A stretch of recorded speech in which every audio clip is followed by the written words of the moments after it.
আজকে বিআরটিএ অফিসে যে গাড়ির কাগজ করাতে এসেছিলাম, আসার পরে এই যে বড় ভাই হচ্ছে এই যে মুখ লুকাচ্ছে এখন, এই বড় ভাই পুলিশের লোক। তো ভাই ক্যামেরা নিয়ে প্রত্যেকটা গাড়ি, যে গাড়িগুলো রাস্তার এই পাশে থাকে সেই গাড়িগুলা মামলা দিচ্ছে না, মানে উনি বলছে যে এটা ভিডিও মামলা হবে। তো আসলে কতটুকু সত্যটা আমি জানি না। ডাবল লাইনে আর একটা গাড়ি আছে, হ্যাঁ, ওই গাড়িগুলার প্রত্যেকটা গাড়ির ভিডিও করছে।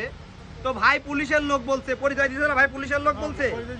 তা আমার কথা হচ্ছে এই গাড়িগুলা, এই প্রত্যেকটা গাড়ি কিন্তু ট্যাক্স দেয়, সরকারি ট্যাক্স দেয় না ভাই? ট্যাক্স দেয় না? ট্যাক্স দেয় না?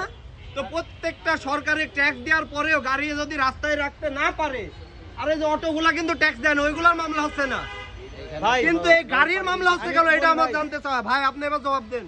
আমার কিছু করার নাই ভাই। না জবাব দিতে হবে। তাহলে আপনি এখানে নো পার্কিং এরিয়া রেখে লেখেন, নো পার্কিং তো কোথাও লেখা নেই, আপনি এভাবে মামলা দিতে পারেন না। আমি বলি, হ্যাঁ আপনি বলেন। আমাকে বলছে আমি ভিডিও করতেছি, আপনি ভিডিও করবেন, ঠিক আছে, নো পার্কিং হবে, আপনি নো পার্কিং এখানে লিখে দিবেন। না আপনি এখানে নো পার্কিং লিখে দিবেন, কথা বলেন, আপনি কর্তৃপক্ষকে জানাবেন, আপনি কর্তৃপক্ষকে জানাবেন। বিআরটিএ মানুষ কাগজ করতে আসে, হ্যাঁ, সারা দিন তো গাড়ি নিয়ে বসে থাকে না এটাতে ট্যাক্স দিতে তো আসে তারা। অবশ্যই বিআরটি ছাড়া এখানে সবাই কাজের জন্য আসছে, কাজের জন্য বিআরটিতে আসে যদি আবার মামলা খাওয়া লাগে তাহলে এটা কত দূর যায়? এমন তো রাস্তা আটকানো না, রাস্তা আটকানো না, রাস্তাটা আটকাচ্ছে না, এমন হতো না, রাস্তা ফাঁকা। বড় ভাই জোনটা বলেন, কোন জোনে আছেন আপনি? আমি আছি ট্রাফিক মিরপুর জোনে। মিরপুর জোনে? ডিসি অফিস হলো আপনার অরিজিনাল 10 সাইডে।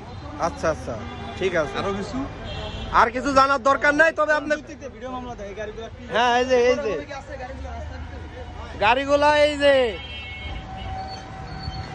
রাস্তা প্রচুর, রাস্তা ফাঁকা, তারপরে এখানে এই যে বিআরটিএ অফিস, এই যে বিআরটিএ অফিসের সামনে জায়গা নেই, এই যে বিআরটিএ অফিস, এই যে বিআরটিএ অফিস এখানে।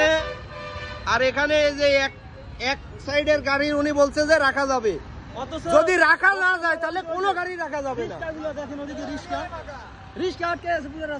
আর রিক্সা কোনো ট্যাক্স দেয় না, কোনো কিছু দেয় না, রাস্তা আটকা রাখছে, জ্যাম লেগে আছে। হ্যাঁ, মিরপুর 10 এ প্রত্যেকটা। আর এখানে সেবা নিতে এসে আমরা হয়রানি হচ্ছি না?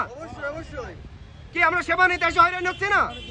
তাহলে আমরা কেন আমরা সেবা দিব? আমরা ট্যাক্স দিব, তারপরেও আমরা কেন হয়রানি হব? আরো ভিডিও নেবেন ভাই, ট্যাক্স দিয়ে যদি আমাদের হয়রানি হওয়া লাগে, আমরা ট্যাক্স না দিয়ে হয়রানি হব। হ্যাঁ, ট্যাক্স না দিয়ে হয়রানি হব, ট্যাক্স না দিয়ে হয়রানি হব, আমরা ট্যাক্স দিয়ে হয়রানি হব না। ওটাই তো। এটা আসলে খুবই দুঃখজনক এবং সকল ক্লিয়ার রাস্তা, উনি বলতেছে ভিডিও মামলা হবে, খুবই দুঃখজনক। বড় ভাই আপনার কর্তৃপক্ষকে অবশ্যই জানাবেন। আপনি